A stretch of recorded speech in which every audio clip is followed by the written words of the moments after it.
ہمارے بزرگوں نے کوئی لطیفے نہیں لکھے جی. یہ کتاب ہے تذکرہ غوثیہ، یہ غوث علی شاہ صاحب رحمۃ اللہ تعالی علیہ کے ملفوظات. فرماتے ہیں میں حج کرنے کے لیے گیا اور میں بمبئی بندرگاہ سے بحری جہاز پہ بیٹھا. کہتے اسی طرح جہاز بمبئی بندرگاہ سے نکلا، تھوڑا سا جہاز آگے گیا ہوگا تو ایک بابا جی آگے اور آ کے میرے والد صاحب کو کہتے ہیں مولوی صاحب یہ تو بتائیں جدہ کب آئے گا. تو کہتے ہیں میرے والد صاحب مسکرا کے کہنے لگے بزرگوں وہ یہ تو جہاز بمبئی بندرگاہ تو چلے آئے 11 دن لگنے نے پھر جدہ آئے گا. کہتے ہیں وہ بابا جی چلے گئے، عصر پڑھ کے پھر آئے، وہی سوال. میرے والد صاحب کا بھی وہی جواب، پھر چلے گئے، مغرب پڑھ کے پھر آئے، پھر وہی سوال. کس دفعہ میرے والد صاحب بھی غصے میں آ گئے، کہنے لگے بابا جی گل نہ کریے، بار بار نہ ہو میرے گھر، میں تو 11 دن تو پہلے لیا نہیں سکتا، جو تسی لیا سکتے ہو تو لے آؤ. کہتے ہیں وہ بابا جی میرے والد صاحب کو کہتے ہیں پھر سب سے پہلے کون سی بندرگاہ آئے گی؟ کہتے ہیں میرے والد صاحب نے کہا مخا. پھر کون سی آئے گی؟ حدیدہ. پھر کون سی آئے گی؟ عدن. پھر کون سی آئے گی؟ میرے والد صاحب نے کہا جدہ. تو بابا جی کہتے ہیں پھر ویکھو جدہ آ گیا جی. تذکرہ غوثیہ. ہمارے بزرگوں نے کوئی لطیفے نہیں لکھے جی.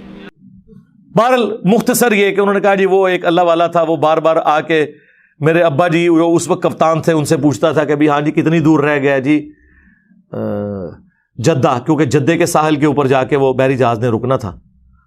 تو وہ پھر بڑے تنگ ہوئے، تو الٹیمیٹلی جو انہوں نے اس کے ساتھ ڈسکشن کی تو اس نے کہا اے پھر جدہ آ گئی، تو جدہ پہنچ بھی گئے. حالانکہ وہ ابھی جدہ بڑی دور تھا. تو انہوں نے جب پوچھا لوگوں سے، واقعی جدے پہنچ چکے تھے. سرکار اس طریقے سے کوئی ٹریول کر سکتا ہے؟ اللہ سے ڈر جائیں.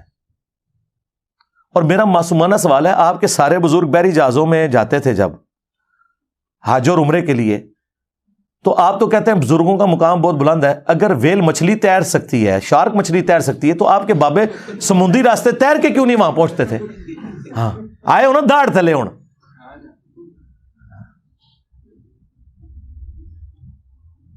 ویل مچھلی 1.5 گھنٹے تک سانس روک لیتی ہے اپنا، اس کے بعد ایک دفعہ اوپر سانس لینے آتی ہے. تو آڑے بابے دا بھی 1.5 گھنٹے سے سانس روکیے، چاہے غوث ہے، کتب ہے، ابدال ہے. 3 منٹ سے زیادہ کوئی بندہ زندہ نہیں رہ سکتا. عام آدمی مر جائے گا.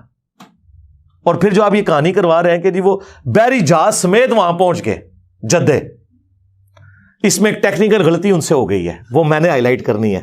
سارا دا عمرہ، سارا دا حج فارغ ہو گیا، کیونکہ یہ لم جو ہے نا وہ جدے سے بہت پہلے آتا ہے جہاں آپ نے احرام باندھنا ہوتا ہے. او بابا جل ہی نکلے تہاڈا.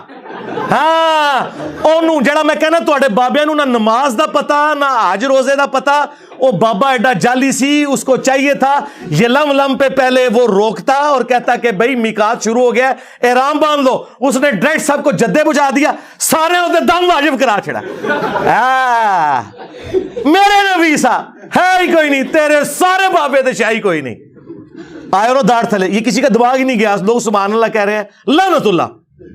سارے ہوتے دم واجب کرواتا انہیں، کیونکہ جدے پہنچ گئے تو یہ لم تو گزر چکا ہے. جدے پہنچ گئے تو آپ باندھ ہی نہیں سکتے احرام، اور اگر باندھیں گے تو ہر بندے نے اللہ قربان. وہ تو بابا دے الٹا مصیبت پہ گئی.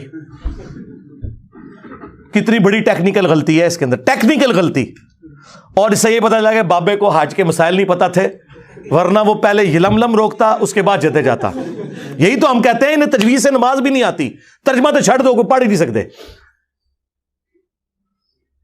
یہ حالت ہے ان کی. اور دوسری طرف صحیح مسلم شریف، بنو سلمہ چوراہے پہ کھڑے ہیں. اللہ کے نبی علیہ السلام نے پوچھا کہ میں نے سنا ہے کہ تم مسجد نبوی کے قریب مدینہ شریف میں شفٹ